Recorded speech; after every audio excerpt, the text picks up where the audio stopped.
We're going to start off today by talking about Bank of Canada and their announcement today, which is very timely. Today is January the 24th. It is the first announcement by Bank of Canada in 2024. And of course, no surprise, they have held the rates steady. So I think we'll go in there because there's a lot of narrative going on right now in the marketplace. We're seeing a lot of brokers that are saying, "Oh yeah, rates are going to be going down by the spring."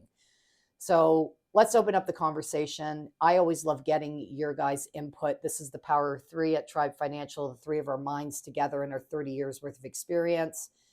Glenn, I'm going to start with you, buddy. What do you see happening in 2024? Because I do believe right now that we're not out of the woods yet. And I still think 2024 is going to have a little bit of ripples going through it before things settle down. So what's your take on Bank of Canada holding the rates, and where do you think things are going? I think whatever you believe is going to happen with rates, you can find on media, on just Google, and you'll see that some people believe it was supposed to go up today or go down today.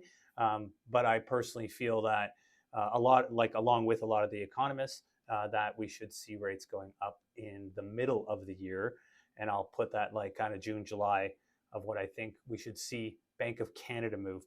But we all know, or you're about to learn, that fixed rates aren't necessarily tied to Bank of Canada. Peter, do you want to talk a little bit about what happens with fixed rates relating to Bank of Canada and what the announcement was today? So the fixed rates are governed by the bond yields. Bond yields go up, fixed rates should be going up. Bond yields go down, fixed rates should be going down. The Bank of Canada announcement affects the variable rate. So Bank of Canada goes up or Bank of Canada goes down, that will affect the prime rate. Prime rate will go down or up, and that will affect your monthly payments on the mortgage side. The expected announcement was as we expected. It stayed status quo.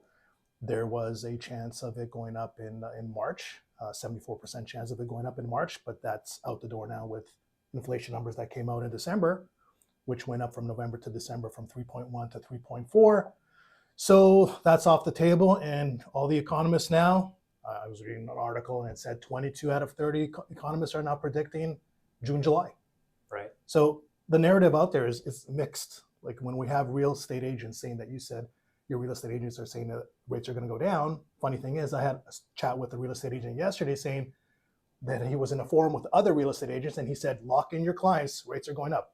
So we have to, figure this thing out here. So a lot of clients have to feel through this noise, right? Of like, okay, Bank of Canada, like how many times clients say like, oh, rates are staying the same.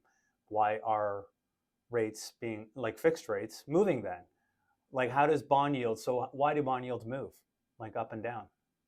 Francis, what do you think? Well, bond yields are going to be impacted by the bond market, the demand that's out there for them right now. They are safe havens when things are tough. So that's where a lot of money will flow into at that point. So then that can cause the yields to move, and that can cause them to increase at the end of the day. If they feel that the economy is coming back in line, that's where you're going to start to see a softening in interest rates and for rates to come down. I can tell you myself, my personal belief is trying to time these things is almost next to impossible to try to figure out. If we backtrack to where we were back in 2023 at the beginning of the year, and if you remember the narrative then, it's like inflation was coming down from the peak of where it was in the high sixes. And the narrative was that rates are going to start going down. That had an impact on the bond market, which then interest rates started to soften down. Fast forward into the spring market, inflation started to get a bit more steam ahead. Bank of Canada had no choice but to increase that overnight rate. What did that do to the bond market? It did not give confidence that we were out of the woods yet. There might be continuing economic turmoil on the horizon. So we saw, in fact, interest rates almost peak and go up almost a full percentage point, if you remember last year, from the lowest point. That's why right now I'm very cautious to tell clients to go along with that narrative that we'll see rate cuts happening in the summer months. And I think there's a lot of factors in play right now that may throw the Bank of Canada a curveball. The biggest thing is world events of what's going on right now. When we look at what's happening in the Middle East, we're looking at the Suez Canal, we're looking at trade, we're looking at gas prices. all those little things can have impacts to your grocery store prices, to filling up your car. That in turn then is going to then possibly keep inflation at the levels they're at. I think Bank of Canada is very hard stance on their narrative and what their goals are. They want inflation to be in line or closer to a 2% range and see a continual trend. That's the most important thing, to see a continual trend with those CPI numbers coming down.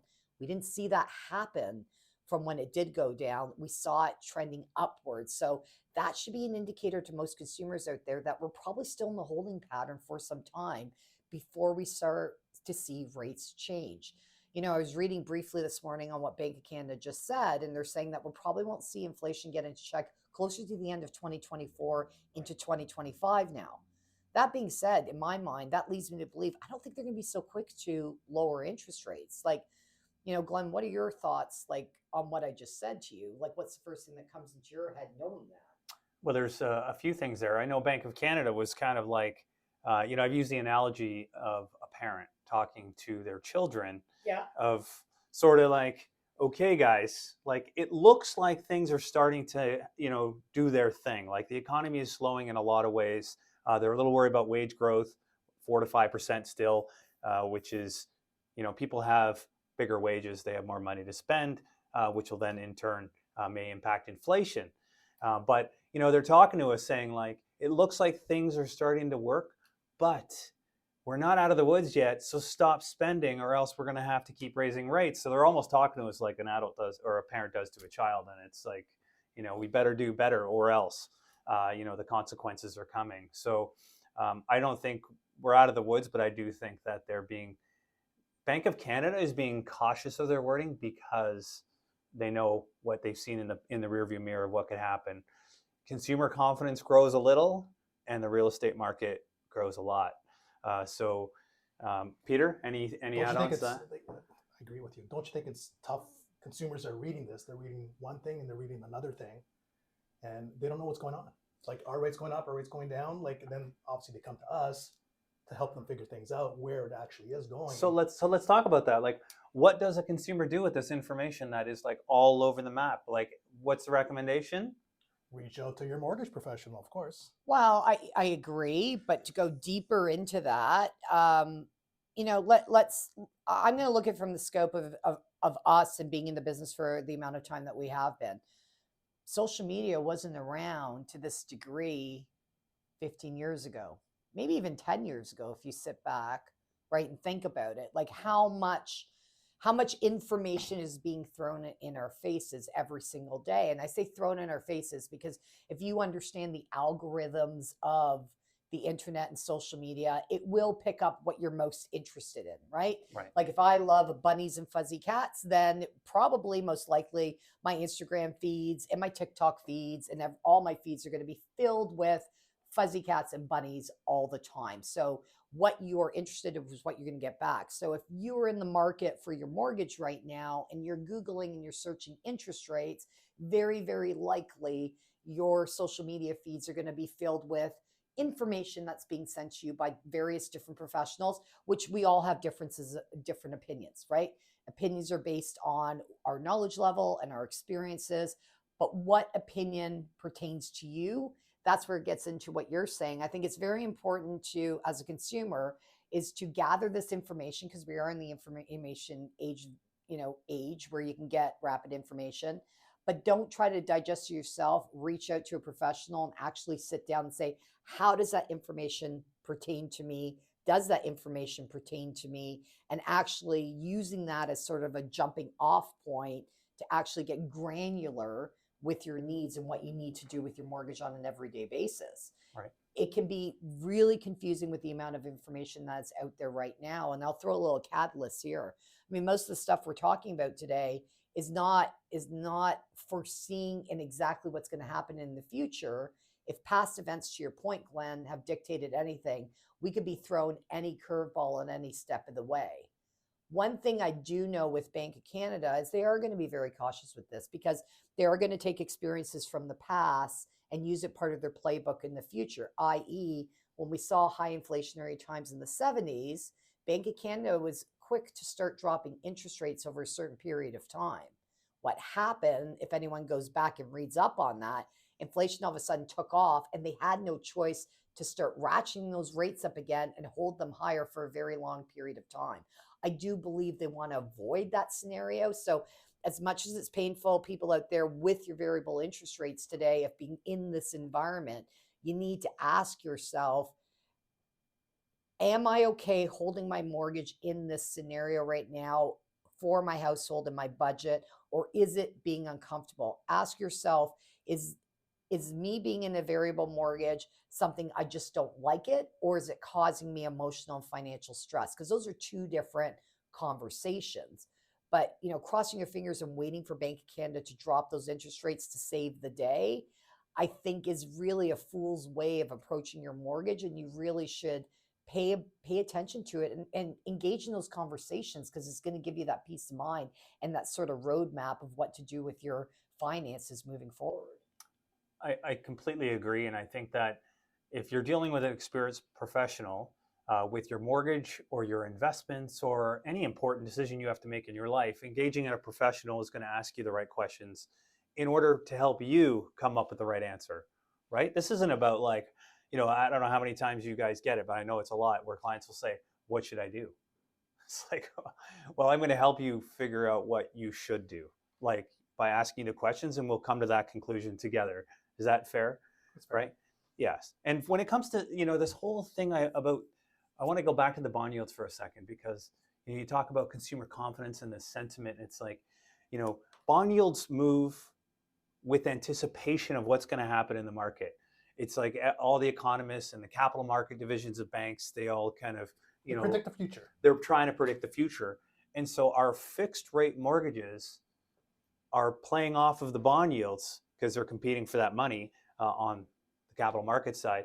But we're telling people like, well, the market should start softening, but then you see in anticipation something changes in verbiage in the news, and the bond yields go up because of the consumer, I'll say investor confidence, because now bond yields are all about the investor now, not directly tied to the consumer. And it is really hard for someone just coming in and saying like, hey, my mortgage is up for renewal. What are my options and what should I do?